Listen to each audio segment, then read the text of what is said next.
Today, we are diving into a piece of technology that honestly sounds like it's been ripped straight out of a science fiction novel, but it is very, very real. We're talking about Google DeepMind's Genie 3. But let me just start with a question for you. What if you could tape out a few words, a simple idea, and not just see a picture of it, but actually step inside and explore a world that was literally born from your imagination? Well, that future, it's a lot closer than you might think. And the key to unlocking it is a brand new AI model from Google DeepMind called Genie 3, which is exactly what we're going to break down in this explainer. All right, first up, let's get our heads around what Genie 3 actually is, and really what makes it such a massive leap forward. Okay, so at its very heart, Genie 3 is what's called a world model. And this is such a critical concept to grasp. It's not just making a picture or spitting out a video. No, it's building a whole simulated reality that has its own rules. This lets an AI agent inside that world learn, to understand that if it does one thing, something else will happen. It's all about teaching cause and effect. And look, this didn't just happen overnight. For more than a decade, researchers have been training AI inside of existing video games. Then, just last year, we got Genie 1 and 2, which could create brand new worlds. But you couldn't play in them. The huge, game-changing leap with Genie 3 is that now you can. It generates these incredible interactive worlds in real time. Now for the really fun part. Let's see what this thing can actually do. We're going to look at the kinds of worlds Genie 3 can conjure up from nothing more than a simple string of text. I mean, just take this incredible prompt. You start with something so peaceful, an Irish landscape, and then you introduce absolute chaos. Genie 3 can take this surreal, dynamic idea and build an entire, explorable world around it. And this is so important to understand. What you're seeing isn't a pre-made video clip. It's a fully playable space that's being generated on the fly.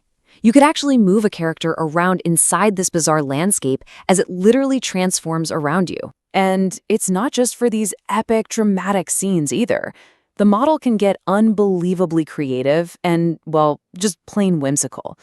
A prompt as simple and strange as being a lizard origami style can generate a totally unique, playable little world. This just shows you the sheer range we're talking about here. It can jump from photorealistic landscapes to completely fantastical worlds with their own animated characters, all spun out of just a handful of words. It's incredible. This example just blows me away because it shows the insane level of detail the model can understand. It's not just making a garden. It's getting these nuanced concepts like meticulous, swirling patterns in sand, and then it renders that complex, peaceful environment with just stunning fidelity. So how does it pull this off? How does this magic trick actually work?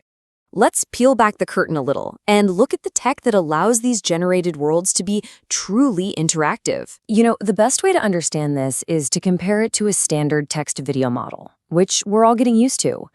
A video generator like Veo gives you a passive, pre-rendered clip. You just watch it. Genie 3 is completely different. It generates the world frame by frame, constantly responding to your actions. It's a real-time playable experience. And real-time isn't just some marketing buzzword here. It means the model is generating the world around you at a smooth 24 frames per second. That's more than enough for fluid gameplay and interaction, pretty much like you'd expect in a modern video game. Now, one of the absolute biggest challenges for a generative world is consistency. Right? If you turn a corner and then come back, is the world going to remember what was there? Well, Genie 3 tackles this with a visual memory that can look back up to a minute. This is what keeps the world coherent and stops it from contradicting itself while you explore. It's a massive technical hurdle to clear. This is all unbelievably cool, but I'm sure you're asking, so what? Right? What's the real purpose of building an AI that can generate infinite universes? So let's answer that question head on. Beyond all the amazing creative potential, the primary mission right now is actually about training other AIs. And it's all made possible by what they call the agent training loop. It's pretty straightforward. A developer describes any kind of world they want, Genie 3 builds it. Then another AI agent gets dropped inside with a specific goal, and then that agent just learns by doing, by trying things, seeing what happens, and learning from the results. It is essentially an infinite, on-demand training boot camp for AI. And it gets even more powerful. You can use text prompts to change the world while the simulation is running. You could suddenly make it start raining or have a wall pop up out of nowhere. This lets researchers create all these what-if scenarios to train agents to handle totally unexpected situations, which makes them way more robust and capable in the long run. Of course, like with any of these huge technological leaps, it is so important to ground all the hype and talk about what it can't do yet and the huge responsibilities that come along with it. And, Google DeepMind is being very open about where this tech is right now. The number of actions an agent can actually take is still pretty limited. Trying to simulate multiple agents at once is a huge challenge, and it's not great at accurately recreating real-world places. Plus, for now, the interactions are capped at just a few minutes. And this quote really sums up their core approach to safety. The team knows that this kind of open-ended, real-time generation brings a whole new set of risks. That's why this is starting out as a very limited research preview, so they can gather feedback and build the safety measures in responsibly, right from the very beginning. So with all those limitations in mind, where does a technology like this go in the future?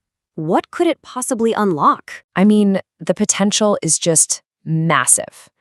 Beyond being a training ground for other AIs, just imagine interactive educational tools that help students grasp complex subjects, or simulators for experts like pilots or surgeons to practice in. And of course, for artists, for game designers, for filmmakers, this represents a completely new frontier for creative expression.